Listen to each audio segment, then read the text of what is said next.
وہ پاور نہیں ہے یا وہ فیل نہیں ہے کہ وہ اپنی آواز کو آگے رکھ سکیں. اب تو میں خود سمجھتا ہوں کہ کون سی شاعری اچھی ہے کیا, اور پھر فادر کا بھی ساتھ ہوتا ہے. لیلا مجنوں کا کیریکٹر کر رہا تھا, اور یہ گانا ایک بار کہو بھی اسی تھیم کا ہے. موڈ ہو تو خود کھانا بھی پکا لیتے ہیں.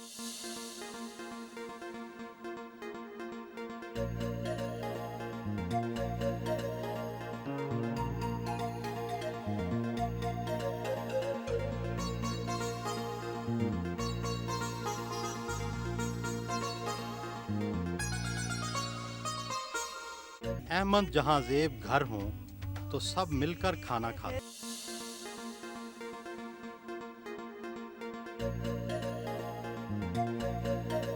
پاپ کی بات کرتے ہیں نا, پاپ کی تو کوئی کلاسیکل ہے ہی نہیں, ان کی تو کوئی بیس ہے ہی نہیں. پاپ کوئی چیز نہیں. گائکی گانا ہمارے یہاں ہے. ہمارا جو معاشرہ ہے جس سب کانٹیننٹ سے ہم بلانگ کرتے ہیں, ہمارے یہاں گانا اور بجانا دونوں چیزوں کی اہمیت ہے. آپ کو گانا بھی آنا چاہیے, آپ کو بجانا بھی نہیں آنا. یہاں کیا ہوتا ہے, گا کچھ اور رہتے ہیں, ان کے پیچھے کچھ بج اور کچھ رہا ہوتا ہے. میرے لیے تو ابھی یہ بہت بچہ ہے, سیکھ رہا ہے, اور انشاءاللہ یہ سیکھتا رہے گا. ہم ابھی کہتے ہیں کہ ابھی بیٹا تمہاری سیکھنے کی عمر ہے. اور میں آپ کے ذریعے سے یہ بھی کہنا چاہتا ہوں کہ کسی مقام پہ بھی آدمی یہ نہ سوچے کہ مجھے بہت علم کی تو کوئی لمٹ ہے ہی نہیں.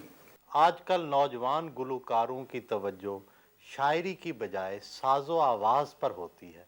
آپ اپنے لیے شاعری کا انتخاب کیسے کرتے ہیں؟ یہ صرف وہی آرٹسٹ اور وہی سنگر کرتے ہیں جن کو پتہ ہے کہ ان کی آواز میں وہ پاور نہیں ہے یا وہ فیل نہیں ہے کہ وہ اپنی آواز کو آگے رکھ سکیں, تو اس لیے میوزک کا زیادہ وہ ساتھ لیتے ہیں. شاعری اس لیے کیونکہ پھر ان کی تعلیم, ان کا علم, ان کی نالج, یا ان کو سکھانے والے کوئی بھی نہیں ہے جنہوں نے ان کو یہ بتایا ہو کہ پرٹیکولرلی شاعری کس معیار کی ہونی چاہیے, کیسی ہونی چاہیے. زیادہ تر آج کل کے بچے شاعری خود ہی کر رہے ہیں بیٹھ کے, تو جب خود ہی کریں گے شاعری تو پھر آپ کو اس کا معیار بھی نظر آ جائے گا. اور مجھے ہمیشہ بچپن سے اس عمر تک ہمیشہ اچھی معیاری چیزیں ہی گوائی گئی ہیں, اور ہمیشہ وہ چیزیں دی گئی ہیں جو ایک سمجھ لیں ایک 30 سال 35 سال کا آدمی گاتا ہوگا, وہ میں نے 12-13 سال کی عمر میں گئی. جیسے محبت کرنے والے کم نہ ہوں گے, اس میں آپ کو وہ فیل, وہ درد لانا ضروری ہے, وہ شاعری کو سمجھنا ضروری ہے. تو جب اس عمر سے جب میں نے ان سب چیزوں کے ساتھ میں نے اپنی موسیقی کا آغاز کیا, تو اب تو میں خود سمجھتا ہوں کہ کون سی شاعری اچھی ہے کیا, اور پھر فادر کا بھی ساتھ ہوتا ہے. تو جو بھی شاعری میں چنتا ہوں وہ ان کے ساتھ ڈسکس کرتا ہوں. آپ کی آواز میں سوز اور درد ہے, جبکہ نئی نسل کے اکثر گلوکاروں کی گائکی میں شور شرابہ زیادہ ہے. کیا آپ بھی اس تضاد کو محسوس کرتے ہیں؟ بالکل بھی نہیں.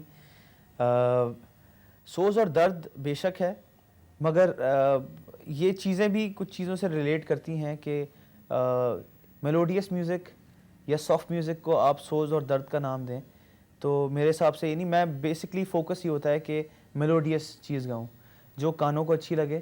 تو میری میوزک جو میں سمجھانا چاہ رہا ہوں اس کے اندر بے شک درد ہے, بے شک ایک محبت کا اسپیکٹ نظر آتا ہے, مگر یہ آپ اسی لیے کہہ رہے ہیں کیونکہ جو پاس میں گانے ایک بار کہو تم میری ہو, آپ کی یاد آتی رہی, کہو ایک دن, تو جو نہیں, یہ سب گانے بیسکلی اس ایرا میں تھے جب میں لیلا مجنوں کا کیریکٹر کر رہا تھا, اور یہ گانا ایک بار کہو بھی اسی تھیم کا ہے. پھر اس کے بعد میں نے ایک ٹیلی فلم کی, اس کا بھی کانسیپٹ یہ تھا کہ میں ایک لور بوائے تھا.